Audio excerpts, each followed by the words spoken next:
Iran ने मशरिक़ वस्ता में America को सख्त पैगाम भेजा है। जी हां, सोशल मीडिया पर भी आपने तस्वीरें देखी होंगी कि ईरान के अंदर किस तरह से साइन बोर्ड, बड़े बड़े से तेहरान में साइन बोर्ड लगे हुए हैं और उस साइन बोर्ड पर अमेरिका का जो सबसे ताकतवर बहरी बेड़ा है यूएस अब्राहम लिंकन, उस बेड़े पर ईरान का मिसाइल गिरता हुआ दिख रहा है और समंदर में चारों तरफ खून ही खून नजर आ रहा है। ऐसे में अब सोशल मीडिया पर ईरान ने अमेरिका और डोनाल्ड ट्रंप के लिए, इजराइल और बिन्यामिन नेतन्याहू के लिए एक बड़ा पैगाम भेजा है और इस पैगाम में उन्होंने कहा है कि जहन्नुम में आपका खुश आमदीद। जी हां, यह पैगाम दरअसल भेजा गया है ईरान की तरफ से अमेरिका को लेकर, डोनाल्ड ट्रंप को लेकर और इजराइल और बेन्यामिन नेतन्याहू को लेकर। जैसे ही अमेरिका का जो सबसे ताकतवर बहरी बेड़ा है यूएस अब्राहम लिंकन खलीज फारस में लंगर डालता है और यहां पर आकर खड़ा होता है, उसके फौरन बाद सोशल मीडिया पर ईरान की तरफ से एक पैगाम आता है, एक सख्त मैसेज आता है कि जहन्नम में आपका खुशामदीद, जहन्नम में आपका इस्तकबाल है। इस तरह का सख्त मैसेज ईरान की तरफ से भेजा गया है। तो ईरान का अमेरिका और इजराइल को दरअसल ये इब्रानी जबान, जो ईरान में जबान इस्तेमाल की जाती है, इब्रानी जबान में बाकायदा ये ट्वीट किया गया है। अमरीकी बहरी बेड़े को निशाना बनाने की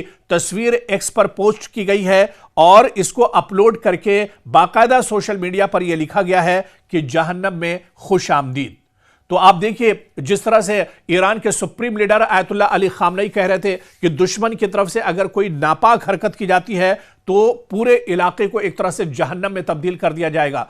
इजराइल का जो पूरा इलाका है इसे एक तरह से जहन्नम बना दिया जाएगा। यहां पर जहन्नम से मुराद यह है कि दुश्मन को बहुत सख्त जवाब दिया जाएगा, ईंट का जवाब पत्थर से दिया जाएगा और दुश्मन के दांत खट्टे कर दिए जाएंगे, क्योंकि अब आज का ईरान पहले वाला ईरान नहीं है। हालांकि आप देखिए 1979 की जब ईरान की बात होती है, उस वक्त भी जिमी कार्टर जो अमेरिका के प्रेसिडेंट थे, उन्हें किस तरह से परेशानियों का सामना करना पड़ा था। और उस वक्त जब ईरान के पार्लियामेंट पर हमला किया गया था, ईरान पर अचानक अमेरिका की तरफ से अटैक किया गया था, उस वक्त भी ईरान ने बहुत सख्त जवाब दिया था। लेकिन ईरान का कहना है कि अब ये 79 और 80 वाला, 80 के दौर वाला ईरान नहीं है, बल्कि आज ईरान हाइपरसोनिक मिसाइल से लैस है। आज ईरान के पास लेटेस्ट ड्रोन है। आज ईरान के साथ रूस और चीन जैसी ताकत खड़ी है और सबसे बढ़कर ईरान के supreme leader Ayatollah Ali Khamenei ने कहा कि उनके पास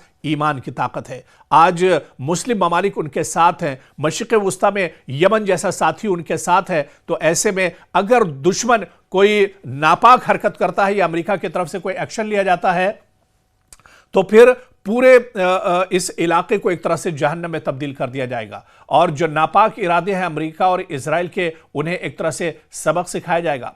और शायद यही वजह है कि डोनाल्ड ट्रंप बार बार बयान तो दे रहे हैं, लेकिन हमला करने की अभी तक उन्होंने कोशिश नहीं की है। अभी तक साफ साफ अल्फाज में यह नहीं कहा गया डोनाल्ड ट्रंप की तरफ से कि वो हमला करेंगे, क्योंकि ईरान पर हमला करने के बाद किस तरह से इजराइल को जवाब मिला था, वो पिछले दिनों की 12 दिनों की जो जंग है वो एक तरह से बताती है और इजराइल को बहुत अच्छे से सबक मिल चुका है इससे पहले। इसी वजह से डोनाल्ड ट्रंप भी हमला करने से पहले अब सोच रहे हैं कि किस तरह से कदम उठाया जाए, किस तरह से। अब्राहम लिंकन खलीज फारस जरूर पहुंच चुका है, B-2 बम्बर भले ही तैयार है या F-35 अमेरिका का भले ही एक तरह से उस पर पायलट बैठ चुके हैं और सिर्फ अगर जरूरत है तो डोनाल्ड ट्रंप के इशारे की जरूरत है। लेकिन डोनाल्ड ट्रंप आखिर इशारा क्यों नहीं कर पा रहे? उसके पीछे दरअसल कई चीजें हैं जो इससे पहले भी हम आपको बहुत तफसील में बता चुके हैं कि एक तो मशरिक़ वस्ता में सियासी हालात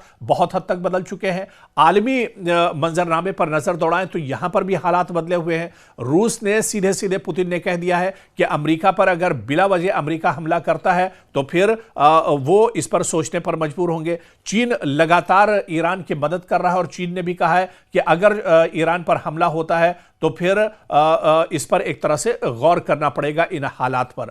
तो अब हालात काफी ज्यादा मशरिक़ वस्ता के बदले हुए हैं और इसी वजह से अमेरिका कोई भी कदम उठाने से पहले सोच रहा है।